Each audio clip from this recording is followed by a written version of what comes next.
Está escrito no Evangelho segundo João, capítulo 1, versículo 14, o seguinte: E aquele que é a palavra tornou-se carne e habitou entre nós, cheio de graça e de verdade.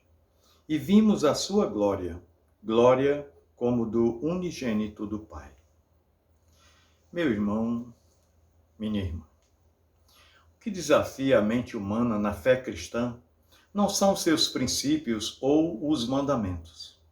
Por mais que amar os inimigos e perdoar os que nos fazem mal seja uma pancada diretamente no queixo do nosso orgulho e no nosso senso natural de autoproteção, por mais que negar a si mesmo seja uma condição desafiadora demais para nós, e por mais que as afirmações do Evangelho revelem-se uma completa contradição de nossas lógicas e senso comum, o grande desafio mesmo é crer que Deus se tornou gente um dia e viveu por um tempo em meio à humanidade.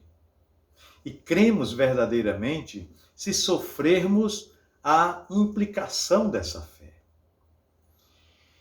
Crer que Deus se fez gente significa crer que, por meio de sua encarnação, tivemos na história a existência de um ser humano que representa tudo aquilo que deveríamos ser.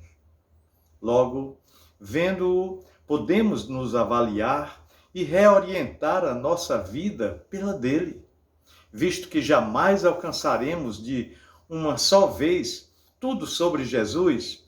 Precisaremos nos ajustar diariamente, na medida em que Cristo for se tornando mais claro para nós.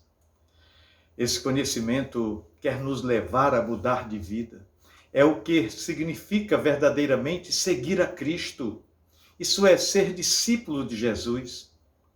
Olha, Deus nos amou, e nos amou de tal maneira, diz a palavra de Deus, e se fez um de nós para nos salvar. E essa salvação inclui nos salvar de nós mesmos. Sim, de nós mesmos. Da pessoa que nos tornamos e não deveríamos. Das atitudes e posturas que desenvolvemos e não deveríamos. Ele se tornou um de nós e isso nos possibilita perceber o quanto nós somos o que não deveríamos ser. Aquele que tem todo o poder, amor, e ele amou e serviu, ele perdoou, ele escolheu os menores e mais pobres, ele acolheu as viúvas, os cobradores de impostos, os samaritanos e samaritanas. Ele escolheu como amigos íntimos homens bem limitados. Ele os amou e o que lhes ensinou não foi algo assim, digamos que complexo, mas foi radical. E ele exigiu deles a vida inteira para aprenderem de fato. Olha, nós somos de fato cristãos e às vezes achamos que somos dos bons e nos orgulhamos disso. Até defendemos o nosso jeito de ser cristão como se fosse o padrão fiel do seguimento a Jesus. As nossas credenciais são coisas interessantes. O tempo que temos de igreja, o quanto já sabemos sobre as histórias e os textos bíblicos e a cultura religiosa que nos formatou, definindo o nosso jeito de lidar com a vida e preferências litúrgicas. Achamos tudo isso sagrado, mas nem mesmo percebemos quando acolhemos atitudes e sentimentos antagônicos a Cristo.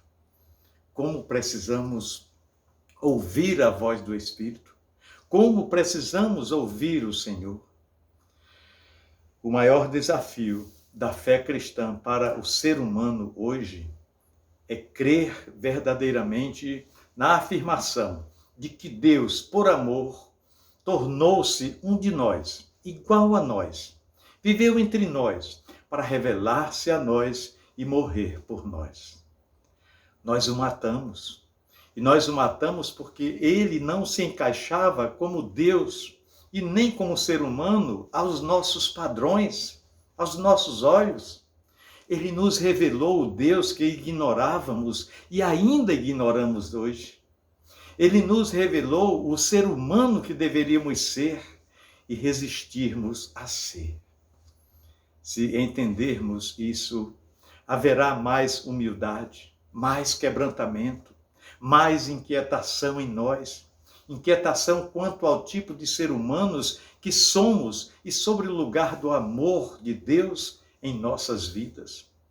Se cremos em Cristo, então isso precisa produzir consciência e autocrítica em nós.